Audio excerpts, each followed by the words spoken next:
Huge Photoshop 2024 update. Generative AI is out of beta.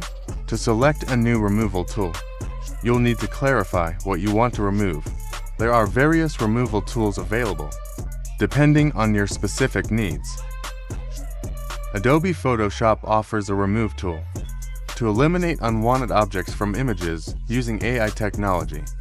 This tool can quickly remove people or objects from photos.